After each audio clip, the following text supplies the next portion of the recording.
61, eu tinha 10 anos, né? Eu nasci em 51, eu nasci em julho de 51. Então, em agosto de 51, eu já tinha feito 10 anos, né? E não me lembro muita coisa, mas me lembro alguma coisa, né? Uma das coisas que eu me lembro, eu acho que foi em 61, podemos conferir depois. Mas eu estudava no Grupo Escolar Paulo Soares.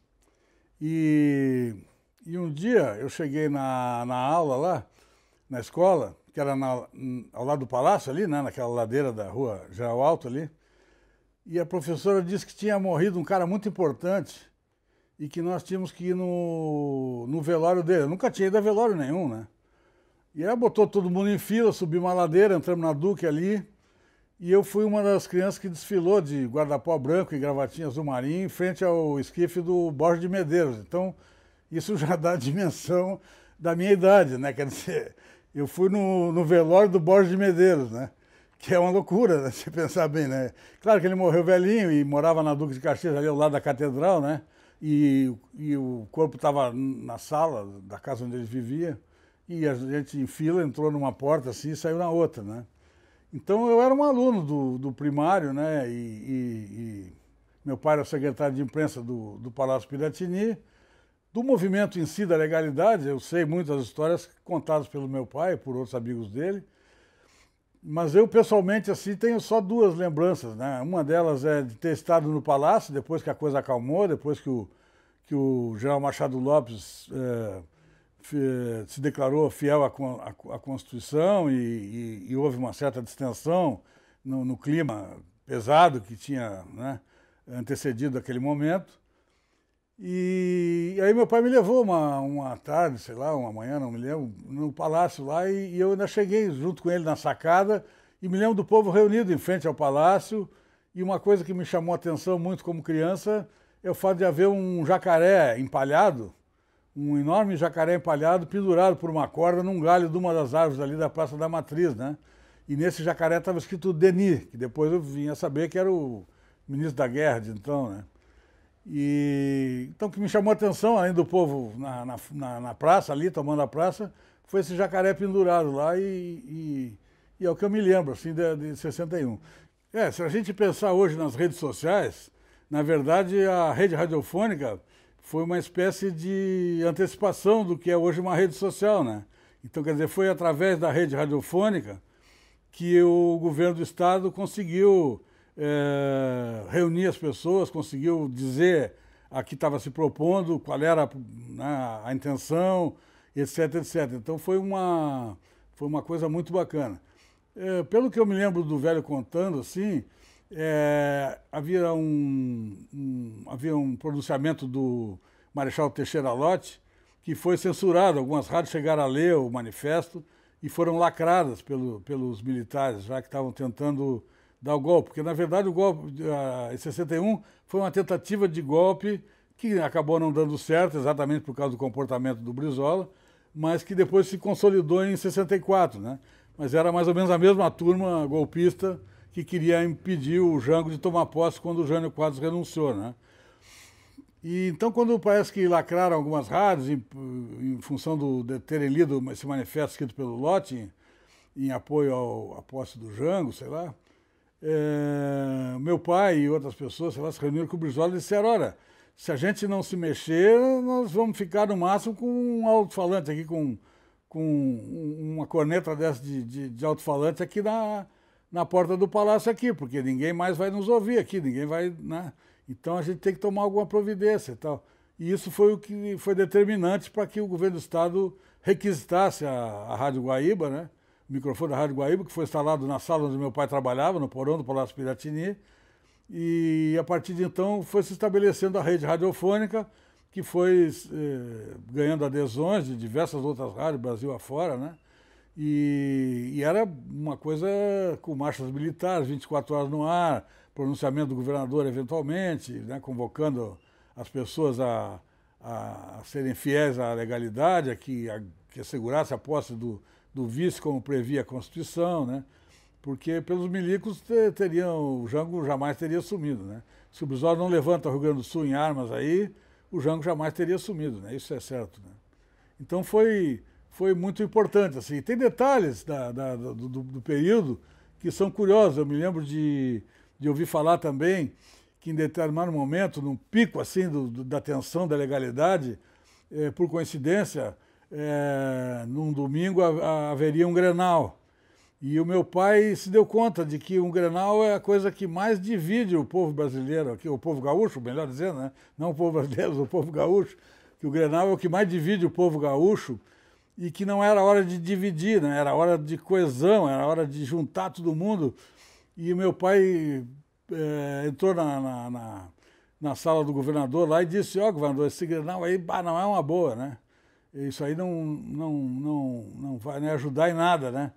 E aí parece que convocaram o presidente da Federação Gaúcha de Futebol, que eu não me lembro quem era, e conseguiram cancelar o Grenal. Então, quer dizer, entre outras coisas, meu pai conseguiu, parece, por ideia dele, cancelar um Grenal. Aí. Não sei se foi ideia dele ou se foi ideia de alguém que ele encampou e levou em frente, mas eu sei que ele foi um dos responsáveis por ter cancelado aquele Grenal que estava previsto no período da legalidade, exatamente para garantir a coesão do povo gaúcho em torno do movimento da legalidade.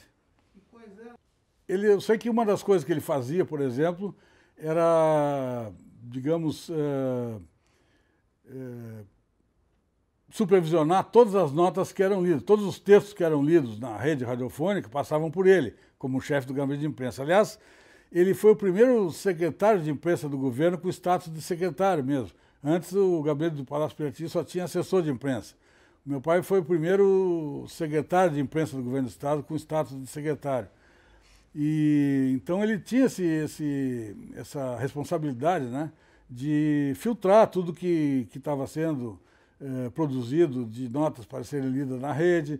Eu me lembro que que ele falou que haviam, inclusive, tradutores para poder as mensagens do governador, as notas mais importantes eram traduzidas para outros idiomas, para distribuir para outros jornalistas. E, enfim, o credenciamento de diversos jornalistas de todo mundo, do Brasil e do mundo, que vieram para Porto Alegre para cobrir a movimentação.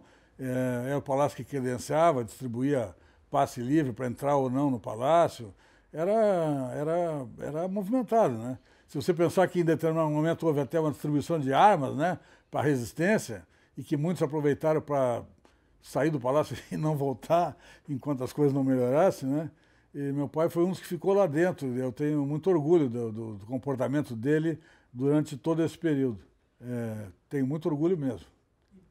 E eu acho que isso é tirado de corpo e alma. Eu acho que nunca acordar. Se pensar bem, contrariava inclusive o bom senso, né? Porque o Brizola estava disposto a enfrentar o exército com umas metralhadoras velhas da Brigada Militar, com efetivo da Força Pública local, quer dizer, teria pouca, se realmente o Exército resolvesse enfrentar e depor, né? Mas o Brizola contava com o lado certo da história, né? E isso acho que dava uma convicção a eles muito, muito grande, né? E tiveram o apoio de diversas instituições e pessoas, e, enfim, que foram aos poucos aderindo, se dando conta de que a legalidade era a saída mais correta, né?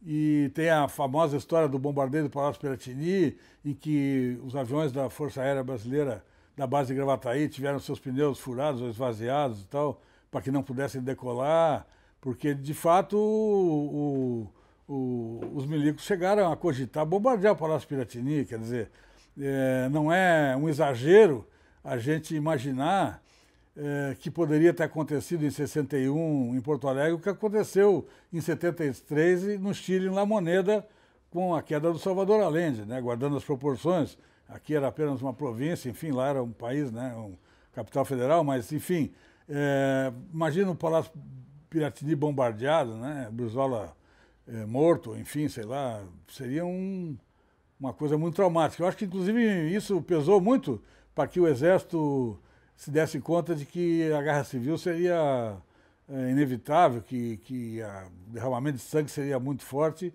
e isso provavelmente pesou muito na decisão do Machado Lopes de não aceitar se aliar aos golpistas e resistir junto com o governador a manter o que estava previsto na Constituição, né? A posse do vice-presidente, Jango. Sim, esse foi um dos momentos, né? Eu me lembro que a gente, eu já disse, morava perto do palácio, ali na rua Fernando Machado, próximo à escadaria da João Manuel ali.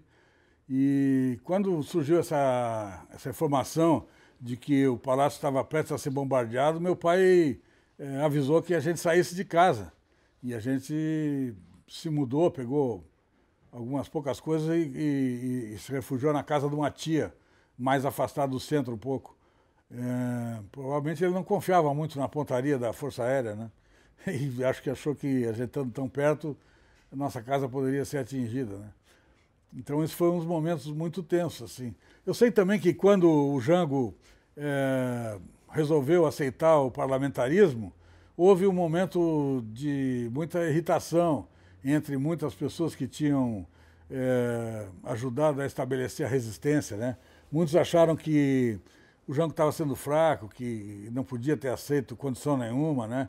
Que o esforço deles, de alguma forma, estava sendo, digamos, diminuído pela decisão do Jango de aceitar o parlamentarismo, né? Claro que depois o Jango convocou o plebiscito, o parlamentarismo foi revogado e voltou para o presidencialismo, mas muita gente achou que o Jango foi fraco no momento de aceitar o parlamentarismo, e eu sei que isso causou muita irritação dentro do Palácio Piratini, né?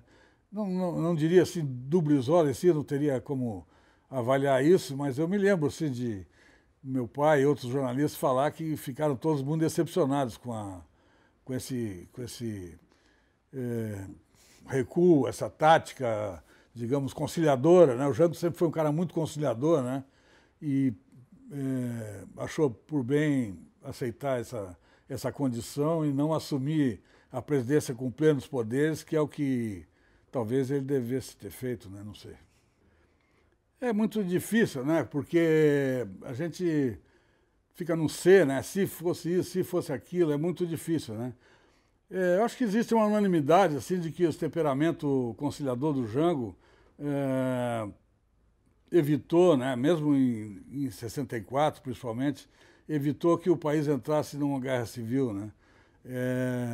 Não sei nem se ele estava suficientemente informado sobre a presença da frota americana ao largo aí do país, coisas que depois da Operação Border Sun, né, veio à tona. Não sei se na época se sabia em detalhes isso, né? Mas eu acho que, sem dúvida, uma resistência em 64 teria sido muito complicada, dificilmente daria certo sem confronto e muito derramamento de sangue, né? Então, talvez o Jango tenha feito a coisa certa, né? Mas eu não tenho absoluta convicção disso.